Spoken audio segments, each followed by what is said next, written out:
kita akan perkenalan diri dulu karena tidak kenal maka tidak saya. Perkenalkan, nama saya Muhammad Rizal. Nama saya Anissa Dasra.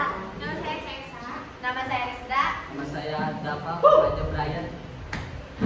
Nama saya Muhammad Ika Wakil Farasa. Nama saya Rizky. Brian dari mana? Darah Putih. Di sini kami akan mempresentasikan teater berjudul Lautan Bernyanyi.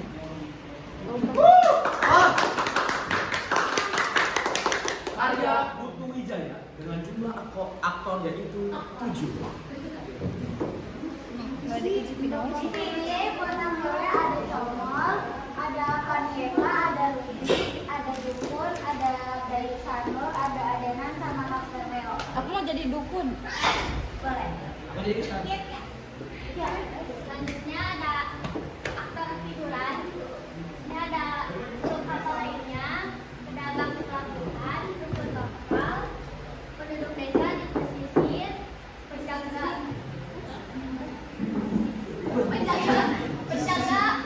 mercusuar, terus pelaut dari kapal lain. Selanjutnya ada tokoh sifat-sifatnya. Yang pertama ada Adenan, yaitu pemberani, setia, saling menolong. Lalu yang kedua ada Ruby yang mempunyai sifat cerdas, tepat tanggap, dan berpikir kritis. lalu ketika ada Dayu, sifatnya bijaksana, tenang, penuh pengetahuan tentang laut. Terus yang terakhir ada di sini terakhir Dukun, sifat misterius, tenang, bijaksana, terus penuh pengetahuan. Mantap. Langsung siapa Selanjutnya ada Kapten Leo, yaitu cerdas, keras, pemarah, dan mudah terganggu. Lalu ada Comol, sifatnya setia, humoris, tenang, penuh perhatian, sama sporty.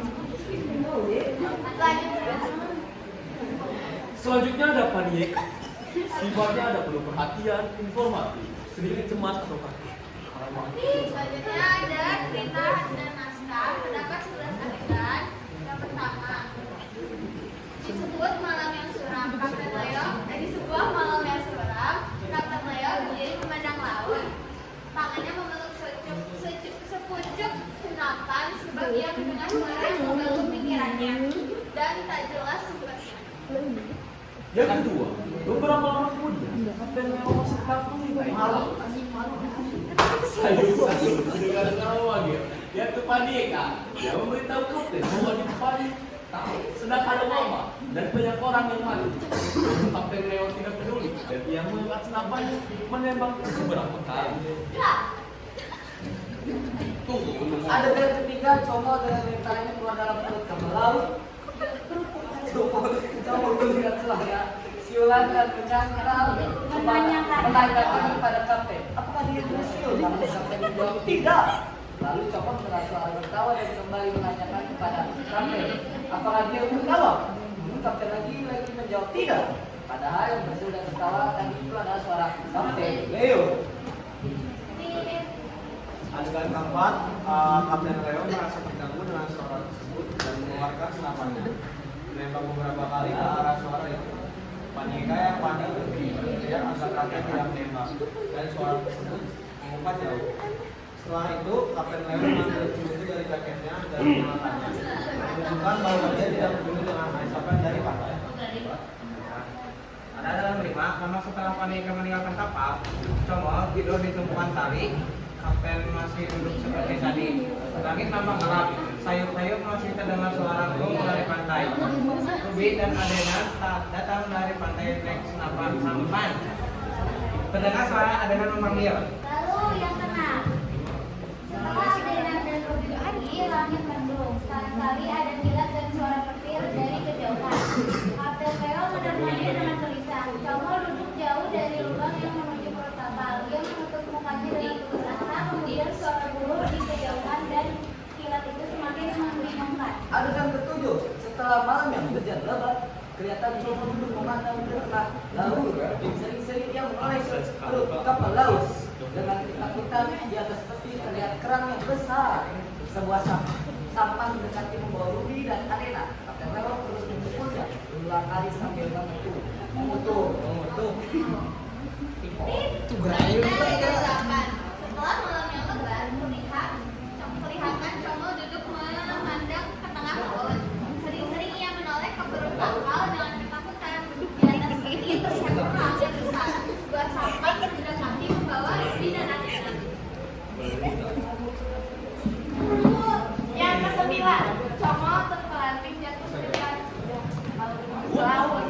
Beberapa lama kemudian, di atas geladak, seperti hanya suara angin dan ombak. Kemudian muncul Kapten Leo. Topinya sudah hilang dan pakaiannya tidak karuan. Dengan tenang ia melangkah ke tempat biasanya. Di sana ia berdiri memandang ke laut. Dan sebelum tak berapa lama kemudian, ia menjadi seperti maniaka. Kedengaran ribut-ribut, diam-diam merayu Sanur keluar. Hati-hati, ia melangkah mendekat turun ke tempat sampan. Kemudian dengan kalap dipukulnya Dayu Sanur dengan kompor senapan. Dayu Sanur jatuh tapi tidak mengeluarkan suara.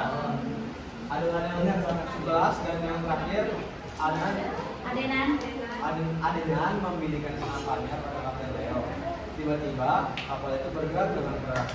Tembakan itu meletus, tapi Kapten dan Adenan sama-sama jatuh. Mereka berdua keheranan. Dengan susah payah, mereka berdiri berpegangan supaya tidak jatuh lagi. Nah, selanjutnya ada properti. Kapten Leo membawa kompas teropong, peta laut. Yang kedua Adenan, dia bawa alat navigasi modern sama kamera. Yang ketiga Dayu Sanur, dia bawa gamelan Bali perhiasan tradisional. Yang keempat Ruby, dia bawa buku jurnal dan alat-alat ilmiah.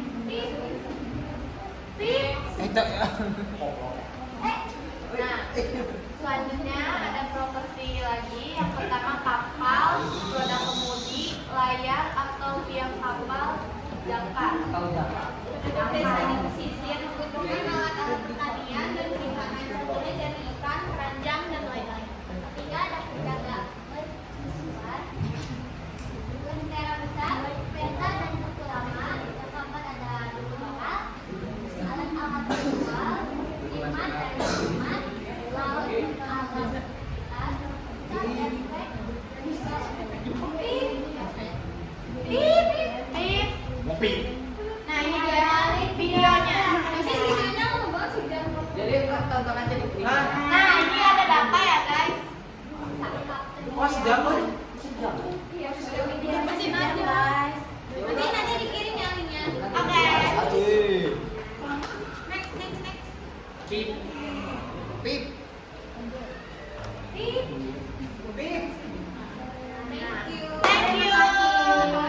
Sekian dari kelompok 3. Pertanyaan? Mungkin ada pertanyaan? Tidak mungkin ya, karena orang-orang yang sedang tidak ada di dalam. Terima kasih atas perhatian Anda semua. Terima kasih atas pertanyaannya.